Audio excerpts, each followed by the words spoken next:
గారిని పిలవండిరా. ఏమైందన్నా? ఏమైందండి మీ వాడికి? ఏంటి అర్థం కావట్లేదండి. నేను చూస్తా. కంగ్రాచులేషన్స్ బసవరాజు గారు. దేనికి? మీ వాడు మీ వంశాభివృద్ధికి భరతవాక్యం పలికాడు. అసలే టెన్షన్ లో చేస్తుంటే సంస్కృతం చెప్తూ ఉంటాయా? అర్థమయ్యేట్టుగా చెప్పు సాబు. మీ వాడికి పోయింది. ఏంటది? సంసార యోగం పోయింది. అంతే కదా. మీరేం కంగారు పడకండి. మీ ఇంట్లో ఇక పెళ్లి ఖర్చు కాని, పురుడు ఖర్చు కాని, బారసాల ఖర్చు కాని ఏ విధమైన ఖర్చులు లేకుండా చేసేశాడు. బైది బై దీనికి వైద్యం కూడా లేదు. బికాజ్ ఆఫ్ మీ వాడికి పూర్తిగా పోయింది. నాకు పోయిందంట. నాకు పోయిందంతా పోల్చుకుంటే నీకు పోవటం అంటారా? అంటే నేను నీకు పుట్టలేదా? అదే నాకు డౌట్ వచ్చే ప్రశ్నలు నన్నే అడగదని చెప్పానా?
ఇప్పుడు విజేత రాజుని వేదిక మీదకు వచ్చి రావు బహదూర్ రాజేంద్ర ప్రసాద్ గారి చేతుల మీదుగా ఆ బహుమతిని అందుకోవాలని కోరుచున్నాం.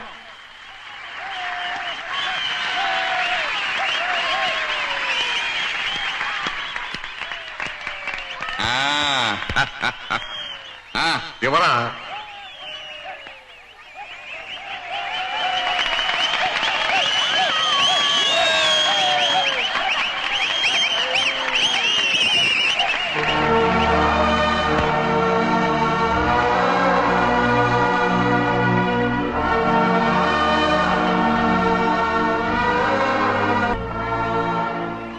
ఇన్నాళ్ళు ఈ రావు బహదూరికి ఒక అనామకుడు అల్లుడు అనుకున్నాను, కానీ ఒక గొప్ప వ్యక్తికి మావనైనందుకు గర్వపడుతున్నాను. 4 గోడల మధ్య నేను చేసిన తప్పుని నలుగురిలో దిద్దుకుంటాను.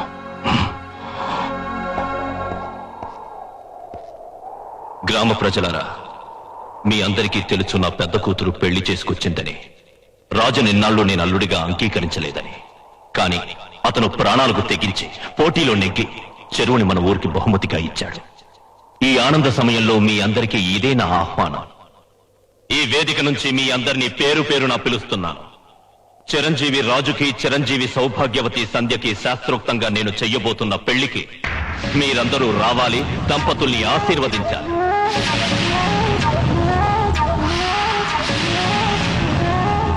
బాగారు పనిలో పని.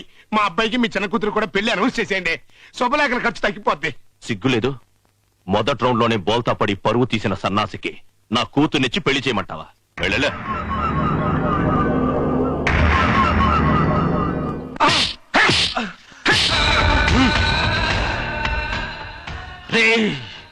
నీ అమ్మ బాబు చచ్చినప్పుడు ఎంత పిలగాడివరా? నీకు తిండి పెట్టాను, చదివించాను, పైకి తీసుకొచ్చాను. దేనికి? నా కూతుర్ని పెళ్లి చేసుకుంటావని. సంజయ్ మర్చిపోతానని ఉత్తరం రాశానని చెప్పావు కదరా, మళ్ళీ మొదలుకొచ్చావేంట్రా? సంజయ్తో నేను జీవితాన్ని పంచుకున్నాను, ఆమెను మోసం చేయలేను, నన్ను వదిలేయండి. ఊరంతా శుభలేఖలు పంచేశాం. నువ్వు నా కూతురి మెళ్ళో తాళి కడుతున్నావు. కట్టనని ఎదురొచ్చావో నీ మెళ్ళో ఉరి తాడు నేను కడతాను. నమస్కారం అండి.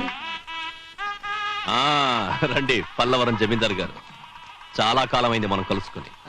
అవునవును, చెప్పినట్టే చాలా ఘనంగా చేస్తున్నారు పెళ్లి. ఏమిటండి మీరనేది? రాజు స్వప్న ప్రేమించుకోవడం ఏమిటి? సంధ్యకి మొగుడిగా నటించడం ఏమిటండి? నిజమేనే. ఈ విషయం ఆయనకు తెలిస్తే ఎంత గొడవ జరుగుతుందో ఏమో.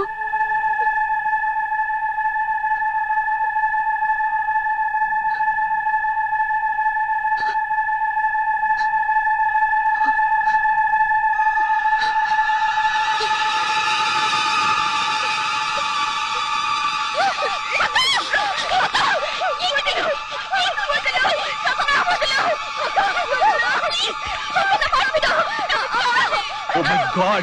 సంధ్య! సంధ్య! ఎవరిది? సంధ్య! నా మాట విను, నువ్వెందుకు చాలు?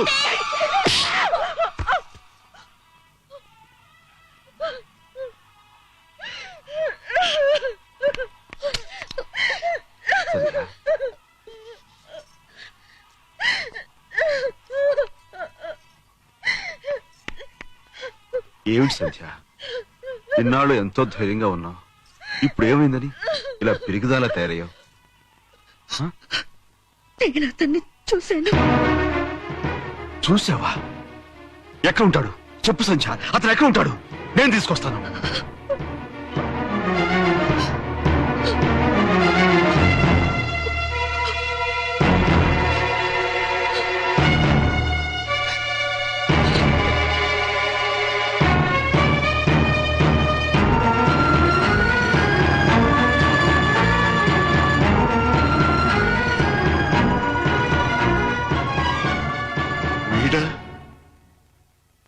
ఇదే ముహూర్తానికి ఆ రాయుడు కూతురిచ్చి వీడికి పెళ్లి చేస్తున్నారు. మరి ఏంటమ్మా అంతా అలాగే ఉన్నారు? పదండి, అందరూ వచ్చేస్తున్నారు. అల్లుడు ఇంకా పట్టుపంచి కట్టుకోలేదంటే టైం దగ్గర పడుతోంది. అయ్యగారు సుబ్బరాజు గారు వచ్చారు. వస్తున్నా, త్వరగా త్వరగా త్వరగా.